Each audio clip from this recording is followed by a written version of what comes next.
삼국지 66번째 이야기. 나중에 아빠가 생각나면, 아빠가 그리우면, 아빠한테 물어보고 싶으면 이 삼국지를 하나하나 봤으면 좋겠다. 그렇기 위해서 이거를 다 만들어 놓는 거야. 66번째 오늘은 서천에서 유비한테 도움을 청하는 장면이 나와요. 그래서 아빠가 이 장면을 가지고 얘기하고 싶은 거는 밖으로 드러나는 명분과 숨은 속뜻은 다를 수가 있다. 이것을 간파해내는 눈이 필요하다. 이런 얘기를 해주고 싶어. 장송이 유비한테 와서 서천을 다스려 주십시오. 제가 지금 모시고 있는 유장은 서천을 다스릴 그릇이 안 됩니다. 라고 얘기는 했지만 유비의 성격과 태도상 종친인 유장을 자기가 먼저 치러 가는 거는 마음에 계속 걸렸지. 종친을 칠 수도 없고 같은 왕족을 칠 수도 없고 그거는 명분도 없었던 거야. 그런데 서천은 되게 가지고 싶었지. 그러나 명분이 없었어요. 그런데 서천에서 먼저 도와달라고 하는 연락이 온 거야. 우리 서천을 도와주십시오. 라고 연락이 온 거야. 명분이 생겼다는 거지. 북쪽의 한중이라는 나라를 다스리는 장로가 서천 땅을 치러 온다고 하니까 유비님 서천으로 와서 자기를 좀 도와주십시오. 같이 지켜주십시오. 라는 연락이 온 거예요. 서천으로 돌아간 장송이 제가 가보니까요. 조조는 나쁜 놈이고요. 유비는 정말 믿을만 합니다. 의로운 사람입니다. 라고 자기의 주군이었던 유장을 설득한 거지. 그러니까 유장이 서천 땅을 지켜달라고 유비한테 SOS를 보낸 거예요. 그렇게 먹고 싶었던 서천에서 먼저 SOS가 온 거니까 유비한테 명분이 생긴 거지.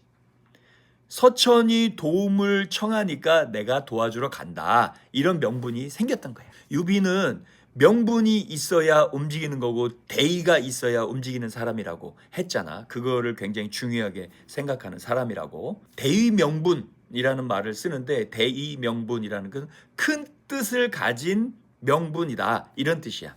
유비는 이 삼국지 전체에서 그 대의 명분이 많이 나오는데 삼국지 초반에 한나라의 부흥을 이렇게 세우겠다라는 그 명분을 가지고 관우와 장비를 모을 수가 있었고 사람들을 모을 수 있었지.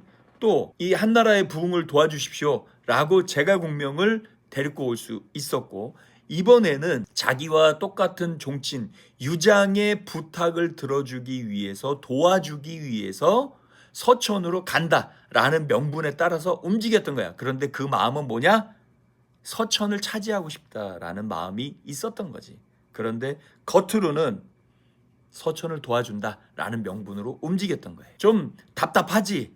유비는 뭔가 대의 명분이 있지 않으면 움직이지 않았으니까 나 서천 갖고 싶어. 저기 가지려면 어떻게 해야 될까? 이렇게 얘기했으면은 쉽게 갈 수도 있었는데 그러지 않고 서천을 도와주러 갑시다. 이렇게 얘기하는 거야. 그럼에도 불구하고 그런 대의 명분이 명확하게 있었기 때문에 사람들도 따를 수 있었다는 거지. 그게 리더십의 근간이었다. 이렇게 평가를 할 수 있어요. 명분이 있어야 승리로 이끌 수 있는 원동력이 생기는 거예요. 사람을 이끌어갈 수 있는 원동력이 명분이 있어야 되는 거야.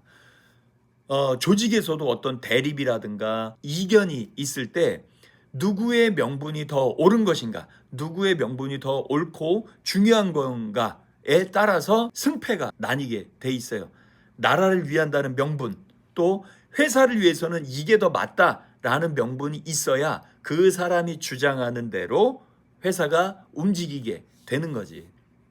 또 나중에 문제가 생겼어. 어떤 일을 추진할 때 100% 다 잘 될 수는 없는데 나중에 문제가 생겨도 좋지 않은 결과가 나오더라도 회사를 위한 것이었다. 나라를 위한 것이었다. 라는 명분만 있다면 감사든지 회사든지 뭐라고 할 수가 없는 거지. 큰 문제가 되지 않는 거예요. 그래서 내가 할 때 꼭 명분이 있어야 되는 거야. 이거는 회사를 위해서 하는 거다. 이거는 나라를 위해서 하는 거다라는 명분을 만들어야 돼요. 사람을 모을 수 있는 명분, 또 그 사람들을 이끌어갈 수 있는 명분, 그게 꼭 있어야 되는 거야. 그런데 그 마음의 속뜻하고는 다른 거지. 근데 거꾸로 말하면은 리더로서는 명분을 만들어야 되지만 사람들이 앞세우는 리더라고 하는 사람들이 내세우는 그 명분에만 현혹되면 안 되는 거예요. 사람들이 내세우는 명분 속에 감춰진 속뜻은 무엇일까? 감춰진 저 사람한테 돌아가는 이익이 무엇일까? 이거를 간파해서 내가 그것을 따를 건지 따르지 않을 건지를 결정하는 것 굉장히 중요하다. 정치인들이 그러잖아. 말로는 국민들을 위하는 겁니다. 내가 속해 있는 지역 주민들을 위한 겁니다. 라는 명분을 대고 핑계를 대지만 실질적으로는 어때? 다 자기의 이익을 위해서 하는 거야. 그 사람들도. 겉으로 보이는 명분하고 속마음은 다르다고 할 수 있는 거지. 눈에 보이는 게 전부가 아니다. 그것을 꼭 간파해내는 눈이 필요하다. 리더로서 사람들을 움직이고 전쟁에 임하려면 명분이 필요하다. 그러나 내가 그 리더를 따라가는 팔로워의 입장으로서는 그 사람이 내세우는 명분과 그 사람이 실질적으로 추구하는 이익이 드러나지 않는 이익이 뭔지를 간파해내는 그런 날카로운 눈이 우리 아들 필요하다.